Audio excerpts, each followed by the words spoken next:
Yeah, I'm just which is gonna kind I'm of just gonna leave that. which is kind of broken if you really think about it. Oh, you like your power? Oh, you like your powers? Here, I just took them. Oh, you like your powers? Here, I just traded your powers with some random power you've never practiced before. That's a dick move. Also, you know it's pretty bad when the only thing your game is remembered for is the DLC side shit. Because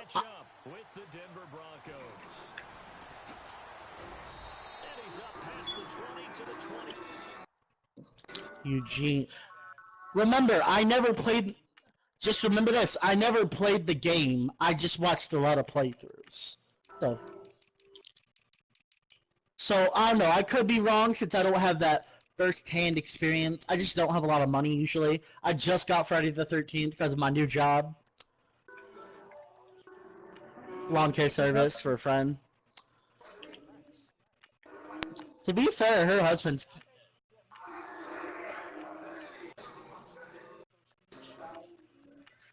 Well, hey, if you ever swing by Swords Creek and you need an assistant, I'm broke as fuck, so.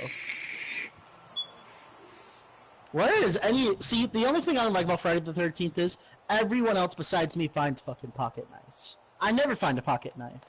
I always have to survive off a baseball bat.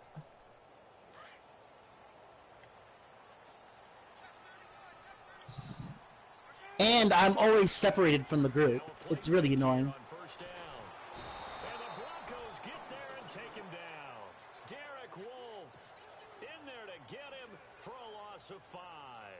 I don't need a weapon right now. I have the battery for the car. I thought y'all went AFK for Psylocke.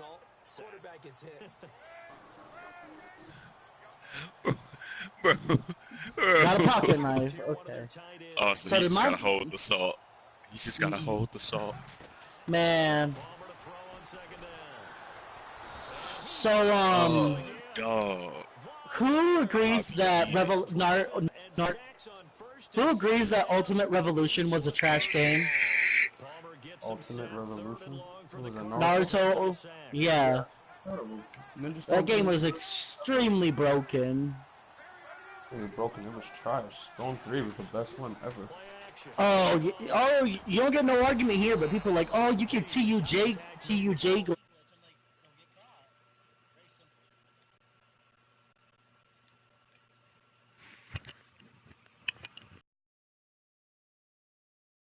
Haul it in. Here's Andy Lee now, as his first punt will come from inside his own end zone. And he gets this away, and look at this. This is a good one. Now Sanders. A nice job on the return there, 16 yards. And the Broncos take over, first down and 10.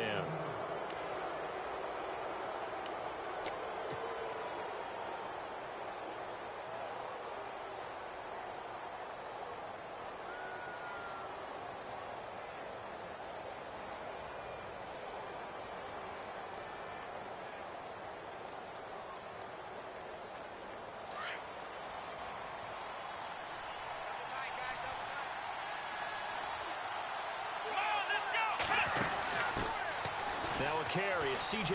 Anderson. And some room to run now. Room to run inside the 40. C.J. Anderson. And all the way home for a Broncos score. C.J. Anderson, 54 yards. And the Broncos have taken the early lead. And on that long run, maybe the defense caught napping a little bit. The concentration level may not have been there. I agree with you on that one, because those types of plays, when they result like that, they're almost like big bolts of lightning, aren't they? Whoosh, and off he goes. That's fielded in the end zone.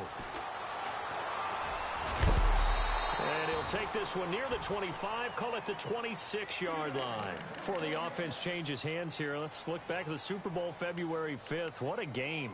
I know you were there calling it offensively, though. Impressive on both sides. It certainly was, and let's face it, if you're in Minnesota, it's cold outside, but you talk about the offenses, they heated up in a big way. And how about Nick Foles, the backup quarterback turned MVP, 373 yards, 3 touchdowns, and, of course, the big one receiving on the Philly special. Quite a story. And as you and I were talking about off air, it was just a fluid game. Not a lot of penalties, just really clean play. Exactly the type of game the NFL needed for the audiences at home watching the game and, of course, people in attendance. A really well-played game. That one goes for 13 yards, and it moves the sticks. Absolutely love the run right there. This guy's known for his quickness, but also for his speed, and he's able to get to the second level almost before you blink if you give him any type of blocking. Always talk about slot receivers, and they're usually known as quicker than fast.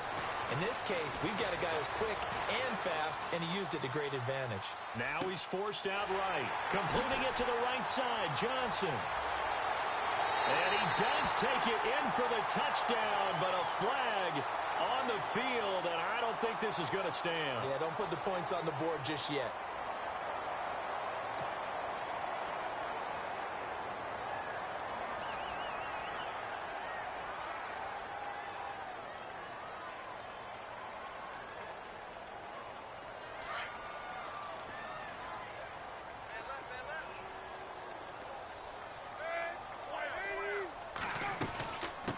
The penalty. It's Johnson. Hurdles over him. And able to use his blockers to get this up over the 40. Call it 7 yards on the carry, so a pretty good game, but still left with a tough 3rd and 8. That was a good run, probably right on the edge of breaking into something really big. So the defensive guys right now are talking about, okay, what can we do to slow him down before he truly gets started? So following the run, we'll see what they do here on 3rd down. Now Palmer to throw. And he fires one that's intercepted. Picked off near the 42. And he takes this one back into the end zone. And the Bronco defense has a touchdown. And this defense looking like they have come to play the pick six, and just like that, it's 13-0 early on. Well, go back with me to our training camp visits. What do we hear during these drills? Pass. Ball's in the air. And then my favorite. Ski. That's the interception, and that means everybody finds someone to block them legally, stay on your feet, and they get it done. Touchdown. That'll be taken in the end zone. And he is knocked down from the side. Here comes Arizona's offense back onto the field. Earlier we were talking about the quarterback position, a big decision coming up on that spot. But, you know, Cardinal fans and fantasy football owners, I guess, so disappointed when David Johnson went down in the opener with a fractured wrist, wound up missing the season. That kind of got overlooked in 2017. It certainly did, and it was the first big domino and why the Cardinals didn't really make a run at the playoffs this year, because of David Johnson's ability to run it and catch it and initiate all the offense that the Cardinals wanted to run. The defense still held up. Calais Campbell went to Jacksonville. The defense was still 6th in the league. But offensively, we're not nearly the same team. They go to Johnson again. And he'll get about 6 up to the 27-yard line.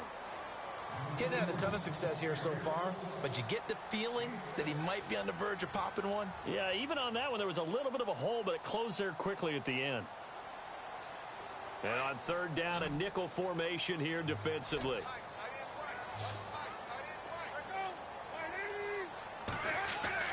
Throwing is Palmer. Oh, you saw that one coming. It's intercepted. Throwing back across his body. Picked off by the free safety, Darian Stewart. And he takes this one back into the end zone. And the Bronco defense has a touchdown. So now 2 pick sixes that he's thrown in this first half of play. Where do you go from here? Well, number one, make sure you keep your poise. Make sure you go to the sideline after throwing this second one, and you look like you're still in charge, that you're still the guy, because your team's going to feed off of you. And if you're having your hands on your head or shaking your head and walking with your head down, guess what? They're not going to rally at all. Before the possession switches here, I had written down that I wanted to talk about some of the awards this past season in the NFL. We know Brady was the MVP, but Todd Gurley, Offensive Player of the Year. How about that for a bounce back? Many were questioning whether he'd had a sophomore slump the season before.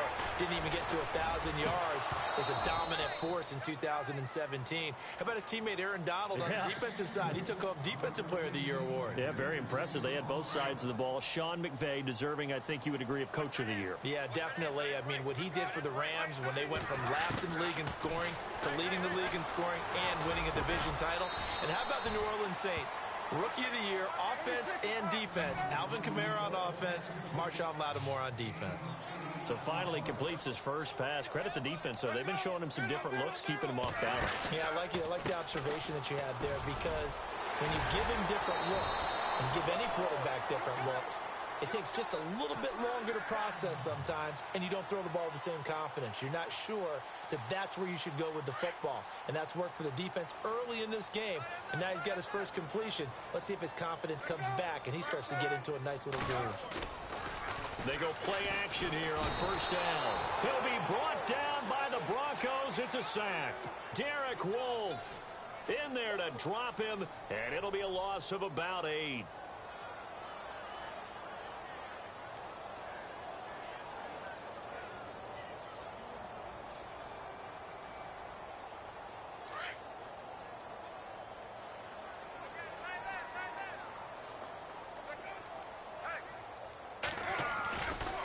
Second down, Johnson. And he will lose yardage and be backed up to the 24.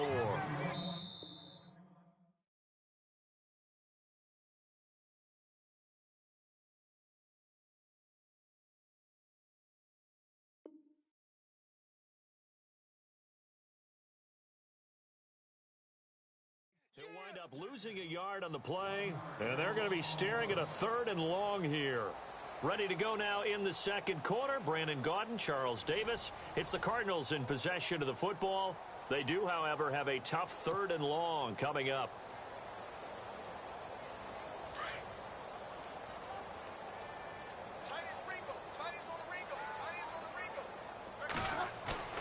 Palmer now. Over the middle, Jerron Brown's got it. And he'll get up to the 43-yard line. Give him 19 on the play, but they will still come up a bit short. And now it's 4th down. They'll run with a former Tar Heel, T.J. Logan. And he's got the first down as he's up to the 45-yard line. It'll be a pickup of just 2. And on 4th down, they're able to convert and move the sticks. They run again with Logan. And taking it across midfield and inside the 45. A nice pickup there of 11 yards, and it'll move the sticks. Exactly what they needed right there, because they needed to use the ground game to take some pressure off, because the quarterback's been struggling a little bit. A first down carry here for Johnson. And he's going to get stopped up quickly. Give him a yard down to the 43. Nice job by that defensive front there to hold him to a short gain on first down. Well played, I must say. Yeah, only getting 1 yard. There was no room to run. Screen play, Johnson. And the stop here will come at the 38-yard line. Give him 5 on the screen play, and that'll set up a 3rd down. For a second there, I thought that might break big. Screen pass. Looked like it was coming together. Looked like there was an opening. Still, ended up with a solid game. And able to find John Brown. And he gets us one all the way down inside the 15, just shy of the 10. A good pickup there, 26 yards. Now Palmer on first down. His throw incomplete. That one was intended for John Brown. And it's 2nd down. I tell you, Brandon, this defense is playing with some confidence. Haven't allowed a point yet. Flying to the football. I'm telling you, it's almost 11 to the ball on every snap. Another nice job there to force an incompletion.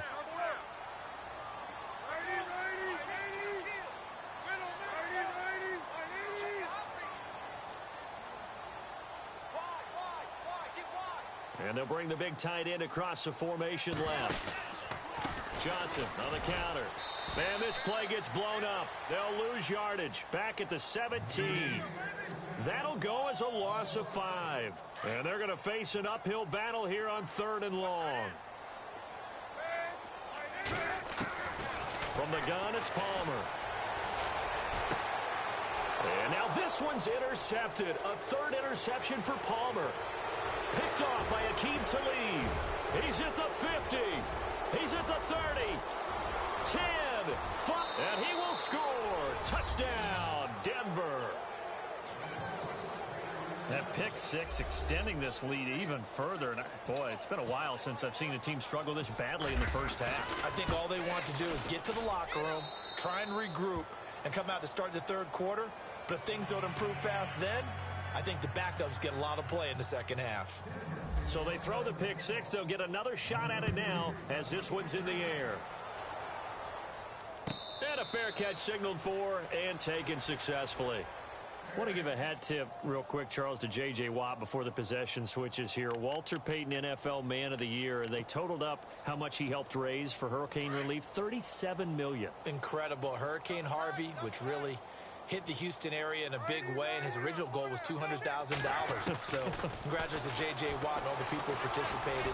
And Greg Olsen of the Panthers, Benjamin Watson of the Ravens, both tight ends, also nominated and finalists for the most prestigious award as determined by the NFL, the Walter Payton Man of the Year Award. A really nice gain of 25 yards. Now Palmer. He couldn't quite hold it. Got hit. Ball pops out. Incomplete. The one thing that I've liked defensively is that they've shown him a lot of different...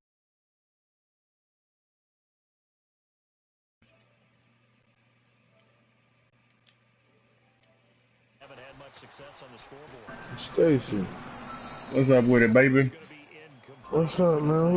Who you demolishing like that, boy? One of my co-workers. Jesus Christ! Tell him to stop playing. Yeah. What's up, bro? Hey, man, how you work coming along, Buck? Yeah. If shit get too reckless, just start letting me know, man. Cause they trying to move me around. They saying they looking for a little driver. I know, but that's what I'm saying. I know you said you filled it out, right? Alright. Alright, I'm gonna find out again, cause he asked me about it. He told me to, if I know somebody, let him know. So he gonna wait for me to tell you your name. So I go up there today and find out how you filled out. And I call you. Hold on, she was trying. Hold on, what you say?